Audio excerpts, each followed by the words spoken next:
Hey guys, Rob here. What's up? Oh, me? Nah, bro. I'm just chilling. I'm just chilling. Top 2K ladder, just be the hardest counter in the game. Royal Hogs Queen Quake. Yes, it's the one with cannon. I have uploaded before on my channel a video where I beat the cage version, but even though at the time that was the hardest matchup in the game, somehow Satan came up with this variant, and yeah, now this is like the fourth most popular deck in the game. Royal Hogs Queen Quick, 2.9 average elixir, literally like the worst matchup in the game. There is nothing as bad as it, and I feel like changing even one card makes the matchup easier. Like it doesn't matter what card you change, this is like the worst 8 card combination in the whole game, at least for Mortar Bait. So, uh, you know, I ended up beating this on ladder, and not due to a disconnect, but just due to pure outplaying itself. Well, I had to record it, and that's what I'm gonna show you guys here today. So, yeah, there are different ways to answer the fire spirits. You can actually go for a perfectly timed Skelly Barrel on the opposite lane, like in the middle of the screen, right here where I'm pointing. And that actually prevents all the damage of the fire spirit and also gives you a little bit of a counter push. But yeah, here I had to like control myself. You don't have to fireball the queens. Fireballing the queens is actually like the worst thing you can do in this matchup, because like then they just get your whole tower with the royal hogs, and sometimes it's really hard to contain yourself when you get like that fireball value on the tower, because it's like it's one of the only ways to get damage on their tower. But in this matchup, you really can't just do what Mortar Bay usually does, which is just chip your opponent down slowly throughout the 5 minutes of the game. You really can't do that, because they're gonna outcycle you, they're gonna outspell you, they're gonna outdamage you, they're gonna out whatever you. Honestly, like this deck is just really bad. It's really strong. I feel like Supercell should nerf either Archer Queen or Earthquake or both. Well, Archer Queen for sure. Earthquake is a little more arguable, but I'd say Earthquake does need a nerf. Whatever. What we're doing so far is like trying to keep these as how do you say it? Like non-chaotic, I guess, as possible, as simple as possible. Because the more stuff there is on the screen, the worse it is for us. We have to like control everything, micromanage every single aspect of this game. Here I didn't know if he would activate the ability, that's why I went for a barrel. Skelly Barrel on defense against Queen is actually a really good counter if they don't have something like a log or a fire spirit or an e-spirit in some other decks to kill all of your Skellies. But yeah, pretty much what I try to do when I'm not just straight up quitting against this deck, because sometimes I will just like, oh yeah, it's Royal Hogs Queen Quake. Yeah, I'm just gonna close the game, come back after this guy's done. But yeah, when I'm actually fighting for it, I try to just get at least once in the entire game. I want to get at least like one big connection where I predict like 5 different things. That's why I went for the Musketeer, because I was trying to predict the cannon, but he placed the cannon a little early. So, your pushes die and leave like that. Like the breeze,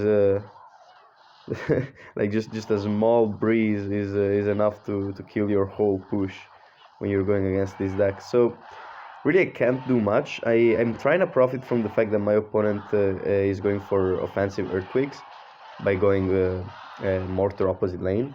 And you guys must have noticed by this point that every time I go for a mortar, I try to predict his cannon with my goblin gang, which is really risky because this guy does have log. But I'm just trying to capitalize on mistakes here, because the only way I win is if my opponent makes like 5 or 6 mistakes in a row. It's really like this is how hard this matchup is. Like I really can't win otherwise. So yeah, there's really nothing I can do. I feel powerless during most of these matches. I just try to not let damage difference become too much. But once you get into triple elixir, they can literally just earthquake cycle you and you'll do nothing about it. But here, yes, this is how I win this. So okay, let's count the mistakes that my opponent had to do in order for me to win this. So he cycles an earthquake. That is mistake number one. You really shouldn't do that unless you're like in triple. And then he pre-places a cannon. That's mistake number two. Because he thought that I will go for a mortar right after he earthquaked, because that's like the smart thing to do. But I know that even if I go for a mortar, there is no way that I'm getting a connection against this deck. So I'm not going to go for a mortar. I'm going to go for a Excalibur in the back, hoping that my opponent does more mistakes, like this cannon here. Since he played this cannon, I can now go for my Musketeer, which is going to kill the cannon before my Excalibur gets there, hopefully. And I also go for a mortar, I think, as soon as possible, because I do want to catch him off guard. Now, by some random stroke of luck, my Excalibur doesn't pop there because the cannon dies right as the Excalibur gets there, and my opponent thinks that my Excalibur is gonna pop, so he pre-places a log. Now, in this moment, my opponent doesn't have an earthquake, he doesn't have a log, and real soon he's not gonna have a delivery either. This is like the golden moment. This is like the moment, the only moment that you can ever win this matchup with Mortar Bait. Because your opponent has literally no spell. They have 3 spell, and you somehow outcycle all 3 of them. So as soon as I notice that, I go all in. I spam everything. Everything that I have, I just put it down. It's my only way of like getting anything done here.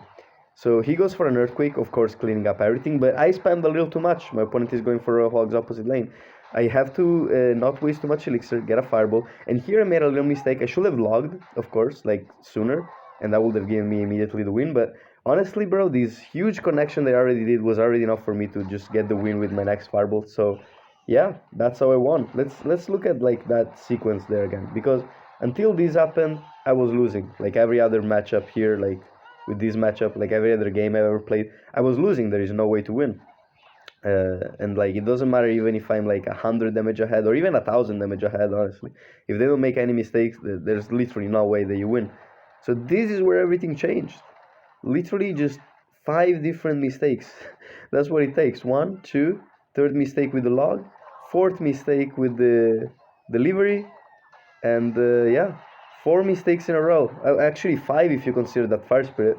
I don't know if you guys saw that fire spirit there, but he just placed the fire spirit right onto my, like right here, look, right onto my Skellies. When my Excalibur pops, he places a fire spirit right there instead of next to it, and that is another mistake. So it literally took this guy 5 mistakes in a row just for me to win this matchup, because this is by far, nothing else gets close, the hardest matchup in the game. And yeah, I'm probably never gonna ever win this on top ladder ever again. Well, top ladder, top 2K ladder. Still, ranked ladder. Winning the hardest matchup in the game. To me, this is kind of insane. But yeah, thank you for watching. That was my matchup analysis, or my rant, I guess, of Mortar Bait versus Royal Hogs Queen Quake. See ya.